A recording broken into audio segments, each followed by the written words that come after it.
Hi everyone. So a few of you might have seen it already. We have just pushed all the Season 27 updates to the live website on Maxroll. So we have the tier lists, we have the new guides, we have the meta, everything is here, and I encourage you to go check them out, go read the guides. And I also want to, to go over it a little bit, talk about, the decision-making process and just, like what it actually means that you can see here. So there's a lot of stuff that has changed in this season. We have a bunch of new builds. There's Meteor, there's Nova, there's some powers that really make some other builds shine, like the Hoda. So there is actually a lot of really interesting stuff this time around. The meta has really shifted. Builds have completely changed. In fact, I rewrote like I think 5 or 6 build guides, and I wrote like 3 completely new ones. And then we also have a bunch of other new stuff that other people did. So props to the entire Maxroll team here that was working on the free updates. It was really a big PTR, a rather big patch for our standards, and updating all the different build guides here was quite the endeavor.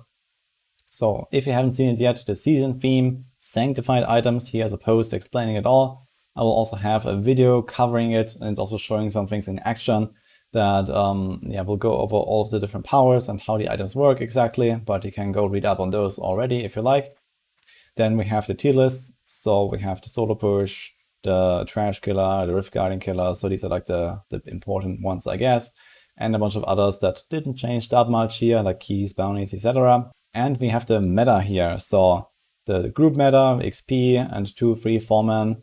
That is also going to be quite interesting this time around. A few things are still unknown, especially about the LOD and the Svarasha Meteor Wizard. So this is something where we had a huge change in the final patch notes that no one got to try. So we're gonna see that on patch day in like 3 days from now. But aside from that, everything is basically in shape. And maybe the Meteor stuff is also fine the way we wrote it. And we'll see if it actually comes to pass as we think it will. Obviously, you have all the other resources here as well, the old stuff, the leveling guide, gambling and cubing for the season start. We have the Haters Gift Guide that are updated. So there's that, there's the season journey. Here's a bunch of other things. So whatever you need is also here. And you can always click on these. So all of these are links to the individual guides. You can just, open any of them, and you have the full build guide with how to gear it, how to play it, etc. I quickly want to mention that I also have my D3 panel channel here on my Discord. So if you already know the build inside out and you just want to grab the new planners, I spend a lot of hours updating all of these as well.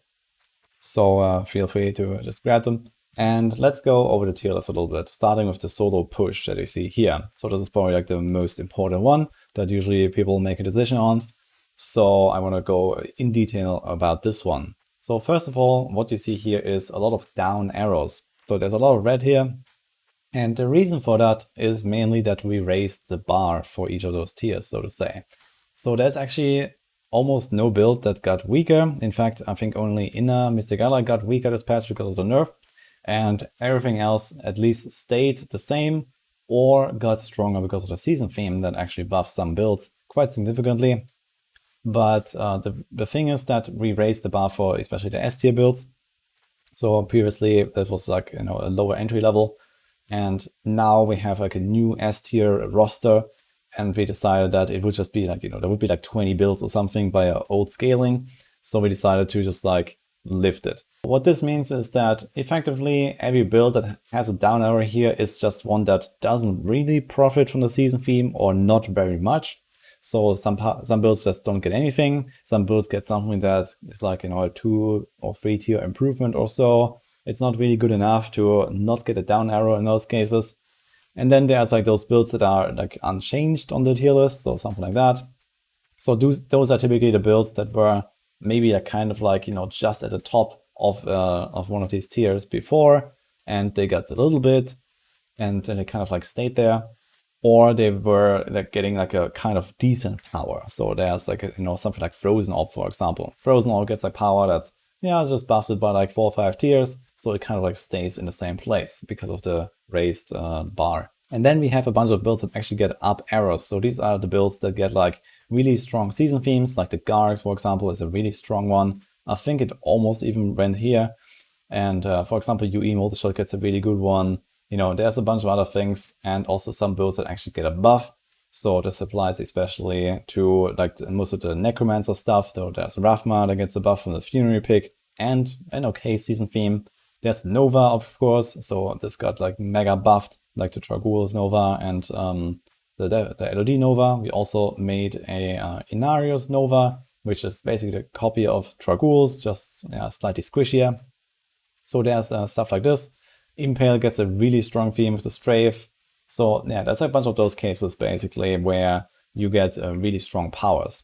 And obviously we can only fit so many arrows. So we have 2 arrows up here for an LOD Meteor, but that one actually went from D tier to S tier. And that's with the raised bar. This is how much of a buff Meteor got. I actually completely rewrote the entire guide and made like lots of different variants there with Archon, without Archon, etc. And there's obviously also the Tal Rasha Meteor, which we also expect to land somewhere here. So we expect both of these to be pretty good. LOD probably being a bit better. At the top, we have LOD Wave of Light. So this is by far the best solo pushing build in Season 27. It was already quite powerful. I believe we already had it ranked like near the top in the last season, and it gets a really strong seasonal theme power. And I believe internally we have it ranked at something like GR 157 capable at Paragon 5k. So it's quite ridiculous. And I expect we're going to see some kind of like day 3 or day 4, like solo 150 of this. Something like that, I guess. And yeah, it depends a bit on like who's actually going for that, because most people will probably play other classes, especially on the high end, if you want to play groups.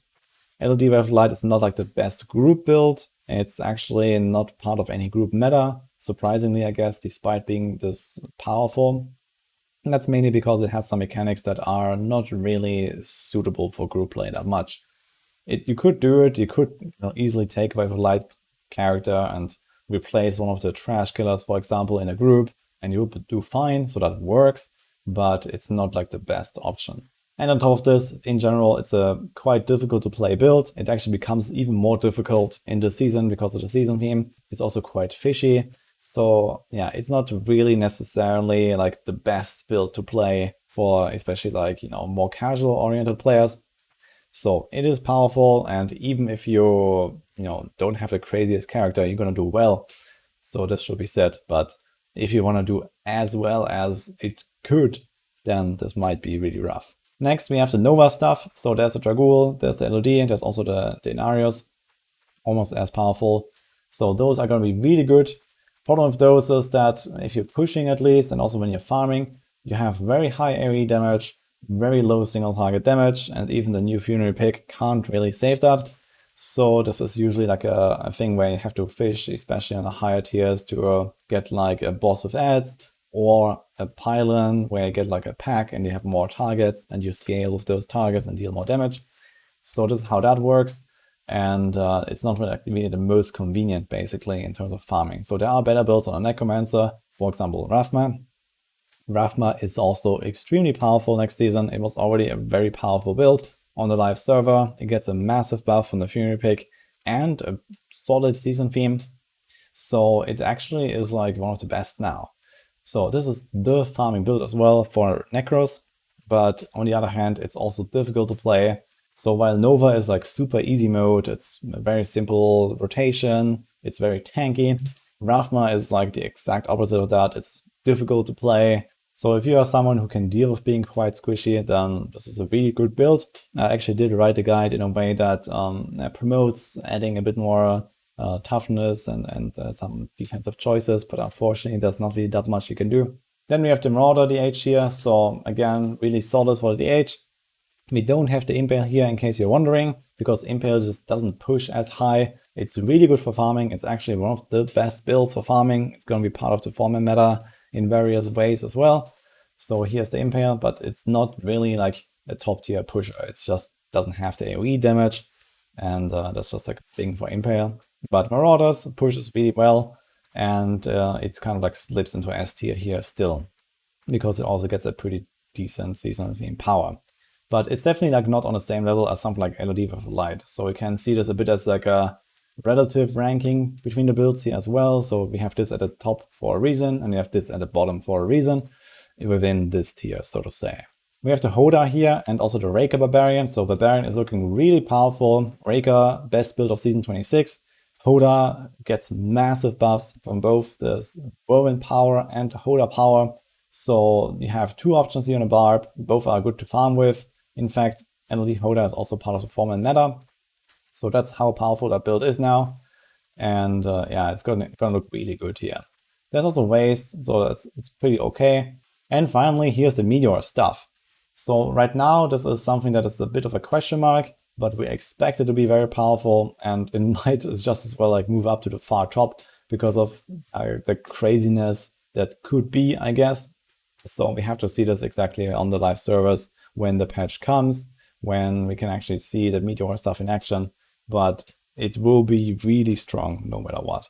We have two problems with this. So number one is Tarasha is very squishy. So this is a build that barely gets any toughness from the set. And they didn't buff it, but they buffed the build potential a lot. So you go very high tiers and suddenly have rather low toughness. So it's going to be a bit of a struggle on that end.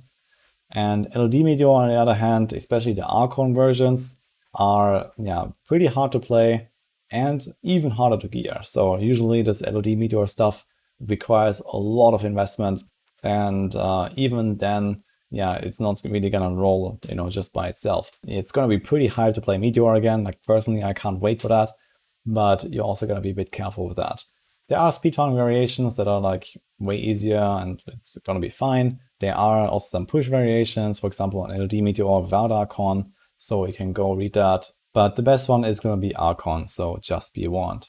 A few things to note about the classes that are not at the top here. So you have a lot of Necromancer, we have the Barb, we have the Wizard, we have the Monk, the DH. So there are two missing, which is the Crusader and also the Witch Doctor. So we see here that actually Zunimasa and Eric here both were in S tier and lost it here. So they were kind of like, slipped in like it's Season 26, and now they are kind of out because their powers are not that crazy. There are some really strong Witch Doctor powers, like the Boga dial pull and stuff, but it just is not enough. And we expected that there would be a bit more, but it never happened. So Witch Doctor is just a bit weaker than some of the other top classes. Personally, I really want to play some Witch Doctor as well because it's cool and the new powers are pretty awesome, but they're just not really juicy enough, unfortunately. And the same with the Crusader. So Crusader has the new Arcane Condemn now, so it's a completely reworked build. Northfire has updated the guide. This is based on Phalanx now, and it is, I believe, like around the best like Crusader build. It's like pretty close here with the bombardment, and it's pretty powerful, but it's also not like a top tier meta. So Crusaders are also not really looking that crazy next season. So both these classes are just a bit behind. And they have, in some cases, some decent farming builds for certain cases. Or Mundunugu, for example, is also a pretty decent, like 4-man trash killer, but it's also not on the same level as something like Nova now. Let's talk about the group meta a little bit. So especially the group XP meta, let's start with that. We have a few things I already mentioned. So number one is the strafe runs here. So double Shadow DH. There is an option to play cold and there's an option to play fire. So this planner here shows fire right now, and they seem to be fairly equal. And generally, I would suggest fire, especially for starters, because it's just going to speed up your lead kills, and it's just going to be a bit simpler. But we might see cold as well popping up, especially later on, I imagine. There is an option to replace one of those Impale Demanders with a Hoda Barb. So we tried this on the PTR, that worked really well. And this is a pretty strong speed farming meta, actually above Rats. So Rats is listed as our second choice here, very slightly behind, but I'm pretty sure it will be beaten because this new Shadow stuff with the Strafe Impale is really powerful, really good, and it just works really great. Then we have the Rats, so I don't think I have to explain very much here. This has been around forever. And we also have meta runs, so 150s or maybe even a little bit less. But if you want to farm XP, you could do so on the high tiers as well with some of the meta trash killers. So there are a few options here with the Nova and the Hoda and theoretically the Meteor, but this remains to be tested on a live server. In fact, Meteor might be so strong that it just blows these two away anyway, and we have to like redo this a little bit. But for now, this is definitely what will work. We have seen this on the PTR, we have played this, and it's gonna be really good. So 150s are going to be quite accessible for 4-man parties, especially with Nova being like a very like simple build, very tanky as well. There's not really that much that can go wrong. If you have like some solid team that, you know, has like a ZDH, C-Barb, you have like typical roles, and then someone kills the boss like a Rathma or Impale DH, so this is the second option, then yeah, it's just gonna work pretty well together. It's a pretty good matchup here. There are a few other options, so if you just wanna like grind and go to like some GR here where you just like blast through like 3-minute runs or something like that, usually you can combine quite a lot of things and it just works, so feel free to do that. We have like this little section here with a few links to some other builds. So you can just take some of the top builds, basically what you have just seen here on the solo tier list, for example, take some of the good builds and just go blast together. And if we look at the group push meta, so 2, 3, 4 player here, then you will see that a lot of these things that I just explained are very similar. So we have the Nova, the Hoda, the Meteor, so all that is here. So there's the trash killer that just blasts through the rift. And then you have the Rift Guardian killer, so there's the Rathma and the Impale. So both of these choices are fairly close, and we also expect that all of these here will be fairly close. And yeah, some of this stuff has to kind of like evolve over time because it's hard to tell right now like what is really the best. We don't know exactly if all of this will work with the Meteor and stuff like that. Here we have the 2 Rift Guardian killers. I mentioned those already, Rathma and Impale. Those are the best. There are some other options that can also kill bosses all the way up to GR 150 in, you know, sub 2 minutes or so. But those here do it way faster. So like a well-geared Rathma is going to do it sub 1 minute. And Impale also is like slightly behind. But I believe that Impale brings a bit more group utility. So you have the ability to pull enemies together from all directions, while the Rathma Necromancer is usually not really mobile enough and not really tanky enough to do so. You do bring a curse, which is very nice. So your party is buffed either by the Frailty or by Decrepify. But Impale can also very easily include something like numbing traps for party defenses, and has this utility that you can go around, bring enemies to the team while they're busy, you know, doing their thing, and then you kill the boss at the end. So this is kind of how that is played.